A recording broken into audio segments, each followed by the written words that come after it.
दोस्तों, आज हम एक्सप्लेन करने वाले हैं एक ऐसी मर्डर मिस्ट्री मूवी को जिसमें सीरियल किलर ने पुलिस का भी दिमाग घुमा कर रख दिया था। मूवी का नाम है कैडेवर। अब आप वीडियो को भी लाइक कर दीजिए। हम चलिए कहानी शुरू करते हैं। तो मूवी की शुरुआत में हम देखते हैं कि कुछ पुलिस वाले एक विकी नाम के लड़के को कब्रिस्तान लेकर आते हैं जो पहले से ही जेल की सजा काट रहा होता है और यहाँ पर उसकी वाइफ एंजल का फ्यूनरल होता है। विकी अपनी वाइफ की बॉडी को देखकर कहता है कि तुम जहाँ कहीं भी हो मैं वहीं पर आ रहा हूँ और जिन लोगों से मेरी मुलाकात होगी वो तुम्हें दोबारा कहीं नहीं मिलेंगे। और यहीं पर सीन कट होता है। अब दूसरे सीन में हम डॉक्टर सलीम रहमान नाम के एक आदमी को देखते हैं जो अपनी कार से कहीं जा रहा होता है। तभी बीच रास्ते में उसे किसी अनजान आदमी का कॉल आता है और वो आदमी वही लाइंस बोल रहा होता है जो विकी ने अपनी वाइफ से कब्रिस्तान में कही थी। तभी वहाँ पर एक अनजान आदमी आकर डॉक्टर सलीम रहमान को किडनैप कर लेता है। खैर, अब अगली सुबह पुलिस स्टेशन में यही न्यूज चल रही होती है कि डॉक्टर सलीम रहमान लापता है। अब इसी बीच हम एक चर्च के फादर को देखते हैं जो विकी से मिलकर जेल से बाहर आते हैं और विकी से मिलने के बाद वो काफी परेशान लग रहे थे।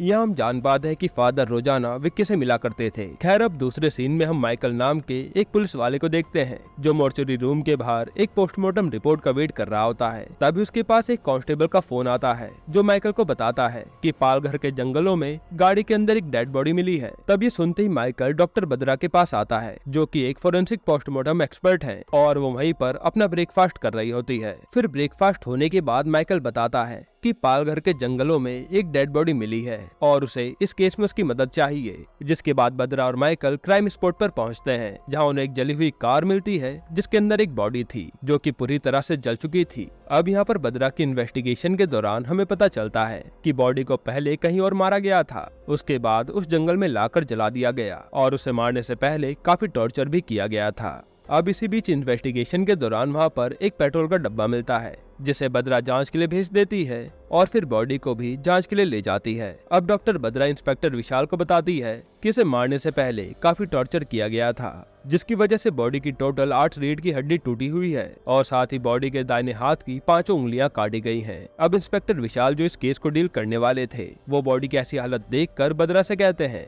कि इस बॉडी का डीएनए नहीं हो सकता क्या, और बिना डीएनए के ये पता भी नहीं लग सकता कि ये बॉडी किसकी है। तब बद्रा कहते कि सुपर इन पोजीशन से वो पता लगा सकती है कि ये बॉडी किसकी है। जिसके बाद बॉडी की जांच होती है और पता चलता है कि बॉडी डॉक्टर सलीम रहमान नाम के एक आदमी की है। अब इसी बीच बद्रा और विशाल न्यूज में देखते हैं कि जेल में सजा काट रहे विक्की नाम के लड़के ने ये कबूल किया है कि उसने डॉक्टर सलीम रहमान का कत्ल किया है। तब ये सुनने के बाद विशाल विक्की से जेल में मिलने जाता है जहां विशाल को दीवार पर डॉक्टर सलीम रहमान का स्केच बना हुआ मिलता है। ये देखकर विशाल विक्की से इस स्केच के बारे में पूछता है। इस पर विक्की कहता है कि सच पता लगाना तुम्हारा काम है। खैर, अब इधर डॉक्टर सलीम रहमान की मौत के बाद उसके पिता कमिश्नर के पास आते हैं और उन्हें जल्द से जल्द उसके कातिल का पता लगाने के लिए कहते हैं। फिर यहाँ कमिश्नर विशाल से कहते हैं कि वो डॉक्टर बद्रा से इस केस को सॉल्व करने में मदद ले। दरअसल बद्रा ने पहले भी बहुत सारे केसेस को सॉल्व किया है। जिसके बाद उधर हम डॉक्टर बद्रा और उसकी बेटी को देखते हैं जो बीच में एंजॉय कर रही थी। इसी बीच वहाँ पर विशाल आता है और बद्रा से डॉक्टर सलीम रहमान के केस को सॉल्व करने में मदद मांगता है। अब अगले दिन बद्रा और विशाल मिलकर डॉक्टर सलीम रहमान के केस में इन्वेस्टिगेशन शुरू करते हैं जहां विशाल विक्की से डॉक्टर सलीम की फोटो दिखाकर पूछताछ करता है क्योंकि वो जानता था कि विक्की ने डॉक्टर सलीम का मर्डर नहीं किया है, क्योंकि जब डॉक्टर सलीम मरा तो उस समय तो विक्की जेल में था। अब विक्की को सलीम की फोटो देखकर गुस्सा तो बहुत आता है लेकिन विक्की विशाल को कुछ भी नहीं बताता।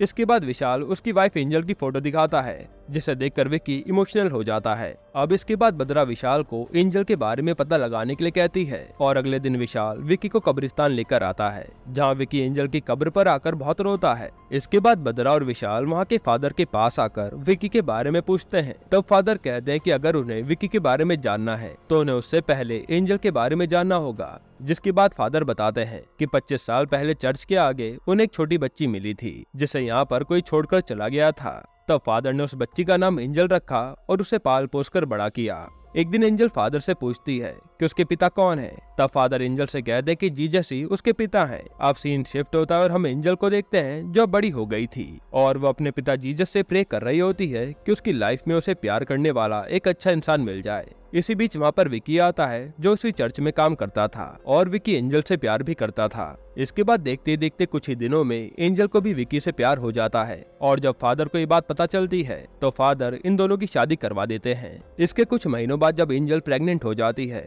तब विकी डिसाइड करता है कि वो एंजल के साथ चेन्नई जाकर एक अच्छी जॉब करेगा। अब इसके बाद कहानी प्रेजेंट में आती है जहाँ फादर विशाल को बताते हैं कि लास्ट टाइम उन्होंने एंजल और विकी को तभी देखा था जब वो चेन्नई शिफ्ट होने वाले थे। खैर अब इसके बाद जब विशाल विकी को पुलिस स्टेशन लेकर जा रहा होता है तब विकी कहता है कि वो चर्च जाकर प्रे करना चाहता है, जिसके बाद बाड्रा विकी को चर्च जाने की परमिशन दे देती है। अब जब विकी चर्च में प्रे कर रहा होता है तब विकी के पीछे बाड्रा भी बैठी होती है। यहाँ पर विकी जीसस से कहता है कि जिन्होंने मुझसे मेरी जिंदगी छीनी है उन्हें मैं जीने नहीं दूंगा। इसके बाद विकी बाड्रा से आकर कहता है कि अब तक जो मैंने किया है और जो मैं आगे करने वाला हूँ वो सब कुछ मैंने जीसस को बता दिया है। फिर इधर हम देखते हैं कि एंजल की कब्र पर लिखा था कि काइन अपने रास्ते पर निकल चुका है और ये विकी नहीं लिखा था।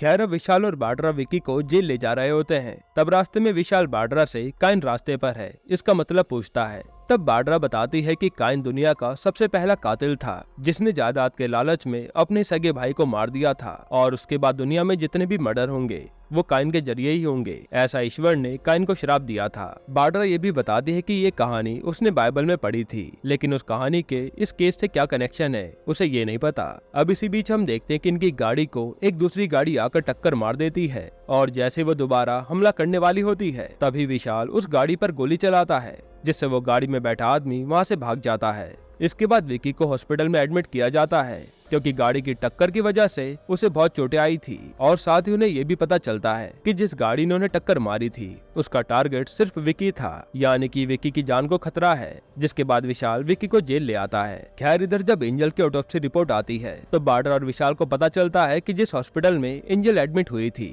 उस समय वहाँ पर एंजल का checkup heart surgeon doctor Salim Rahman ने ही किया था। साथ ही हमें ये भी पता चलता है कि एंजल को सर में चोट लगने की वजह से जेसी हॉस्पिटल में एडमिट किया गया था, लेकिन एंजल की हॉस्पिटल में ही डेथ हो गई थी। अब यहाँ पर बाड्रा नोटिस करती है कि डॉक्टर सलीम रहमान तो एक हार्ट सर्जन थे, तो उन्होंने एंजल का चेकअप क्यों किया। जिसके बाद बाड्रा डिसाइड करती है कि वो एंजल की बॉडी को कब्रिस्तान से निकालकर फिर से उसका पोस्टमार्टम करेगी। तब यहाँ पर विशाल कहता है कि अगर विकी या एंजल के किसी रिश्तेदार ने तुरंत एंजल की बॉडी का एग्जामिनेशन करने के लिए केस फाइल करने को कहा तो हमें रीपोस्टमार्टम करने का चांस मिल जाएगा। जिसके बाद चर्च के फादर से उन्हें एंजल की रीपोस्टमार्टम करने के लिए अनुमति मिल जाती है और जब फादर कोर्ट से वापस लौट रहे होते हैं तब रास्ते में कोई फादर पर अटैक कर देता है। जिसके बाद फादर को हॉस्पिटल में एडमिट किया जाता है और उनकी कंडीशन बहुत ही क्रिटिकल हो रखी थी। अब इस हादसे के बाद बाड्रा को शक होता है कि एंजल की बॉडी को कोई कब्र से न निकाल ले, क्योंकि जरूर कोई सच छुपाने की कोशिश कर रहा है। जिसके बाद डॉक्टर बाड्रा और विशाल कब्रिस्तान पहुंचते हैं। तब वो देखते कि वहाँ पर कुछ लोग एंजल की कब्र को खोद रहे हैं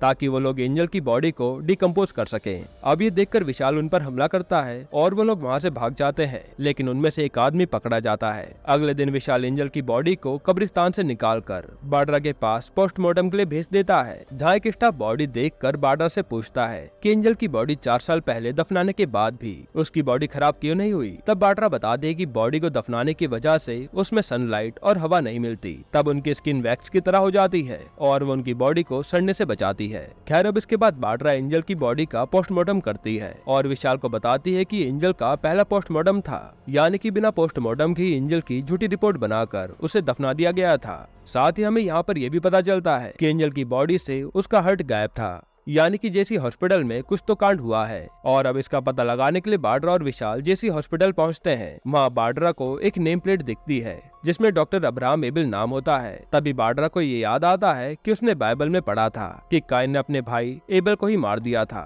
साथ ही बाड्रा को ये भी याद आता है कि विकी ने भी एंजल की कब्र पर काइन का नाम लिखा था, जिससे बाड्रा समझ जाती है कि विकी का अगला शिकार डॉक्टर अब्राहम एबिल है। फिर बाड्रा और विशाल तुरंत डॉक्टर एबिल के पास आते हैं और वो लोग एंजल के बारे में उनसे पूछताछ करते हैं कि 4 साल पहले उनके हॉस्पिटल में मौत हुई लड़की की बॉडी को दोबारा एग्जामिनेशन करने के लिए निकाला तो हमें पता चला कि आपके हॉस्पिटल में उस लड़की के साथ गलत हुआ था। अब ये सुनकर डॉक्टर अब्राहम उनसे कहता है कि doctor Salim Rahman best heart surgeon थे और उन्हें ऑर्गन बेचकर जिंदगी गुजारने की जरूरत नहीं है। इस पर विशाल कहता है कि हमने कब कहा कि उन्होंने ऑर्गन बेचे थे। जिसके बाद ये दोनों समझ जाते हैं कि उस दिन एंजल की बॉडी के साथ इन लोगों ने गड़बड़ की थी और फिर विशाल और बाड्रा वहाँ से चले आते हैं। अब नीचे आकर विशाल माइकल से डॉक्टर अब्राहम को प्रोटेक्ट करने के लिए उसके घर के बाहर अपने 4 कांस्टेबल लगाने के लिए कहता है। तब हम देखते कि बाड्रा फिर से डॉक्टर अब्राहम के पास आती है। दरअसल बाड्रा उनके घर में अपना फोन भूल गई थी, वही लेने के लिए वो वापस आई थी। जिसके बाद डॉक्टर बाड्रा नीचे आकर इंस्पेक्टर विशाल को बताती है कि उसे लगा डॉक्टर अब्राहम के घर में उसके अलावा और कोई भी मौजूद है। इसी बीच ऊपर से गोली चलने की आवाज आती है और जब वो लोग ऊपर जाकर देखते हैं तब डॉक्टर अब्राहम को किसी ने गोली मार दी थी, जिससे उसकी वहीं पर मौत हो गई। तभी बाड्रा वहाँ से एक आदमी को भागते हुए देखती है, जिसके बाद विशाल उसका पीछा करता है, लेकिन वो आदमी वहाँ से भाग निकलता है और हम देखते हैं कि ये आदमी कोई और नहीं बल्कि काली होता है, जो कि मॉर्चरी रूम में डॉक्टर बाड्रा के साथ काम करता था। हालांकि इन लोगों ने उसका चेहरा नहीं देखा था। अब अगले दिन कमिश्नर विशाल को ये केस जल्दी से सॉल्व करने के लिए कहते हैं, नहीं तो ये केस सीबीआई को ट्रांसफर हो जाएगा। खैर इसी बीच वहाँ पर माइकल आता है और विशाल को बताता है कि जो बंदा कब्रिस्तान में पकड़ा गया था वो किसी मणि नाम के आदमी का नाम ले रहा है, जो रामगली में रहता है। इसके बाद विशाल और माइकल भेष बदल कर मणि को पकड़ने के लिए रामगली पहुँचते हैं और उसे किडनैप कर लेते हैं। खैर अब इधर बाड्रा कोर्ट में अपील करती है कि उन्हें विकी की 5 दिन की कस्टडी दी जाए। साथ ही बाड्रा जज को एंजल की दोनों पोस्टमार्टम रिपोर्ट दिखाती है और कहती है कि जब उसने एंजल का पोस्टमार्टम किया तो पता चला कि जेसी हॉस्पिटल एक बड़े क्राइम में इन्वॉल्व है। अब ये सुनकर जज उसे विकी की 5 दिन की कस्टडी दे देते हैं। जिसके बाद बाड्रा विकी से पूछती है कि तुम्हारा सफर खत्म हुआ या अभी बाकी है। विकी कहता है कि उसकी एंजल का हार्ट जिसमें धड़क रहा है वहीं पर उसका सफर खत्म होगा, यानी कि विकी अब उस आदमी को मारेगा जिसमें एंजल का दिल लगा हुआ है। ये सुनकर बाड्रा शॉक्ड हो जाती है। खैर अब इधर हम देखते हैं कि इंस्पेक्टर विशाल मणि को टॉर्चर करके उससे सच उगलवाने की कोशिश करता है, जहाँ हमें विकी और एंजल की बैक स्टोरी पता चलती है। असल में विकी कुछ साल पहले जेसी हॉस्पिटल आया था क्योंकि उसकी वाइफ एंजल 9 मंथ्स की प्रेग्नेंट थी और जब ये दोनों हॉस्पिटल से वापस घर लौट रहे होते हैं तब मणि और उसका फ्रेंड चलती बाइक में एंजल के गले से चैन खींच लेते हैं, जिसकी वजह से एंजल रोड पर गिर जाती है और वो रोड पर पेट के बल गिरी थी। जिसके बाद विकी मणि और उसके फ्रेंड को पकड़ने के लिए उनके पीछे भागता है। तब मणि का फ्रेंड एक ट्रक के नीचे आकर मारा जाता है, लेकिन मणि वहाँ से भाग निकलता है। अब ये सब जानने के बाद बाड्रा और विशाल विकी के पास आते हैं और उससे पूछते हैं कि एंजल के हार्ट को निकाला गया था, वो हॉस्पिटल के रिकॉर्ड में नहीं है, तो तुम्हें ये बात कैसे पता चली? क्या फादर ने तुम्हें ये बात बताई? तब जाकर हमें यहाँ ये पता चलता है कि फादर हर रोज विक्की से मिलने जेल क्यों आया करते थे ताकि विक्की को इंसाफ मिले। तब बाड्रा विशाल से कहती है कि किलर कोई और ही है जो हमारे बीच रहकर विक्की के लिए काम कर रहा है, क्योंकि विक्की तो जेल में है और फादर हॉस्पिटल में। फिर इधर हमें अब काली को दिखाया जाता है जो मोर्चरी रूम में अपनी बेटी की लाश को देखकर रो रहा होता है और हमें फ्लैशबैक दिखाते हैं जहाँ हम काली और उसकी बेटी प्रिया को देखते हैं। प्रिया जेसी हॉस्पिटल में ही नर्स का काम करती थी और जिस दिन एंजल का एक्सीडेंट हुआ था उसे जेसी हॉस्पिटल लाया गया था। तब डॉक्टर सलीम रहमान एंजल की जानबूझकर सर्जरी कर देते हैं, ये जानते हुए भी कि वो प्रेग्नेंट है। जिसके बाद उन्होंने बच्चे को बाहर निकाल दिया तो उस बच्चे में जान बिल्कुल भी नहीं थी। इसके बाद प्रिया उस बच्चे को बाहर फेंकने के लिए जाती है। तभी प्रिया देखती है कि वो बच्चा तो जिंदा है और रो रहा है। जिसके बाद प्रिया उस बच्चे को अपने घर ले आती है और अपने पिता को सारी बातें बताती है। फिर प्रिया और काली उस बच्चे को फादर के पास लेकर आते हैं। जिसके बाद फादर, काली और प्रिया मिलकर ये फैसला करते हैं कि वो एंजल को इंसाफ दिलाएंगे। अब कहानी फिर से प्रेजेंट में आती है जहाँ बाड्रा और विशाल को पता चलता है कि हॉस्पिटल में ट्रीटमेंट के दौरान फादर की डेथ हो गई। खैर अब बाड्रा विशाल से कहती है कि पहले हमें ये पता करना होगा कि एंजल का हार्ट किसके पास है, क्योंकि विकी का अगला टारगेट वही इंसान है। जिसके बाद विशाल उस आदमी का पता करने के लिए ये खबर न्यूज में दे देता है कि 26 जुलाई के दिन जिन लोगों का हार्ट ट्रांसप्लांट हुआ था वो सारे लोग पुलिस के पास आ जाएं। खैर अब इधर विशाल को ये बात पता चलती है कि उसे कहीं और ट्रांसफर कर दिया गया है और ये केस सीबीआई को दे दिया गया है। वहीं सलीम रहमान के पिता आज एक सच्चाई बताते हैं कि इन सब के पीछे उन्हीं का हाथ है और साथ ही वो ये भी बताते हैं कि एंजल का हार्ट 2 करोड़ में बिका था और विशाल का ट्रांसफर भी सलीम रहमान के पिता ने ही करवाया था ताकि वो यहाँ पर रहकर इन्वेस्टिगेशन ना कर पाए। अब ये सुनकर विशाल सलीम रहमान के पिता को कहता है कि आपको क्या लगता है कि विक्की का अगला टारगेट वो इंसान है जिसके पास एंजल का दिल है? तो आप गलत सोच रहे हैं, क्योंकि विकी का अगला टारगेट आप ही है। साथ ही यहाँ पर हमें ये भी पता चलता है कि उस दिन इंस्पेक्टर की गाड़ी पर जिस गाड़ी ने टक्कर मारी थी वो सलीम रहमान के पिता ने करवाया था, जो विकी को मारने के लिए आए थे, और फादर को भी उसी ने मरवाया था। साथ ही कब्रिस्तान से एंजल की बॉडी भी उसी ने बोलकर अपने आदमियों से बाहर निकलवाई थी। खैर अब विशाल ये बात डॉक्टर बाड्रा को आकर बताता है कि उसका ट्रांसफर हो गया है। फिर जब सलीम रहमान के पिता कार से कहीं जा रहे होते हैं, तब हम देखते हैं कि उस कार के पीछे वाली सीट में काली बैठा होता है, जो उसे किडनैप कर लेता है। वहीं पर हम बाड्रा को भी देखते हैं, जहां हमें ये रिवील होता है कि इन सब मर्डर के पीछे बाड्रा थी। अब यहाँ से सीन फ्लैशबैक में जाता है, जहाँ हम देखते हैं कि बाड्रा जब स्टूडेंट्स को पोस्टमार्टम के बारे में बता रही होती है, तभी उसकी नजर एंजल की पोस्टमार्टम रिपोर्ट पर पड़ती है, जहाँ वो काली को बताती है कि वो एंजल को पहले से जानती थी। असल में वो और एंजल एक बस में मिले थे, जहाँ उनकी काफी अच्छी दोस्ती हो चुकी थी। तभी रास्ते में उनकी बस रुकती है, जहाँ एंजल बाड्रा को अपना लॉकेट दिखाती है, जिसमें एक तरफ विकी और एंजल की फोटो होती है और दूसरी तरफ खाली होता है। एंजल बाड्रा को कहती है कि वो दूसरी तरफ अपने बच्चे की फोटो रखेगी, जिसके बाद एंजल अपने बस स्टॉप पर उतरकर चली जाती है। लेकिन एंजल अपना लॉकेट तो बाड्रा के पास ही भूल गई थी। इसके बाद काली उसे एंजल के साथ हॉस्पिटल में जो कुछ भी हुआ सब बता देता है। फिर बाड्रा काली के घर आती है, जहाँ उसे पता चलता है कि एंजल की एक बेटी हुई है जो जिंदा है। तब बाड्रा एंजल की बेटी को अपने पास रख लेती है और उसे पाल पोस कर बड़ा करती है, जिसके बाद फादर, बाड्रा, काली और उसकी बेटी प्रिया मिलकर एंजल के कातिलों को सजा दिलाने का फैसला करते हैं। अब इसके लिए बाड्रा को एंजल की जैसी हॉस्पिटल से पोस्टमार्टम की रिपोर्ट की जरूरत थी, जो प्रिया ही हॉस्पिटल से ला सकती थी। तब प्रिया हॉस्पिटल आकर डॉक्टर सलीम रहमान के लैपटॉप से उस पोस्टमार्टम रिपोर्ट को पेन ड्राइव में कॉपी कर रही होती है, लेकिन तभी वहाँ पर डॉक्टर सलीम आ जाता है और प्रिया को वहाँ देख लेता है। जिसके बाद डॉक्टर सलीम और उसके पिता प्रिया पर एसिड गिरा देते हैं, जिसकी वजह से वो पूरी तरह से जल जाती है। इसके बाद बाड्रा प्रिया से मिलने हॉस्पिटल आती है और प्रिया मरने से पहले बाड्रा को उन सभी कातिलों के नाम बता देती है, जिसमें डॉक्टर सलीम रहमान, उसके पिता अली रहमान और डॉक्टर अब्राम आबिल थे, और इन लोगों ने मिलकर एंजल की सर्जरी की थी और उसकी बॉडी से दिल निकालकर 2 करोड़ रुपए में बेचा था। तब प्रिया की मौत का जिम्मेदार डॉक्टर बाड्रा खुद को ही समझती है, क्योंकि उसकी वजह से ही प्रिया पोस्टमार्टम रिपोर्ट लेने हॉस्पिटल गई थी। जिसके बाद बाड्रा डिसाइड करती है कि वो अब उन कातिलों को खुद सजा देगी, और फिर बाड्रा काली के साथ मिलकर इन सभी लोगों का मर्डर प्लान करती है, जिसमें पहले वो डॉक्टर सलीम रहमान को जलाकर मार देते हैं ताकि डीएनए टेस्ट ना हो पाए।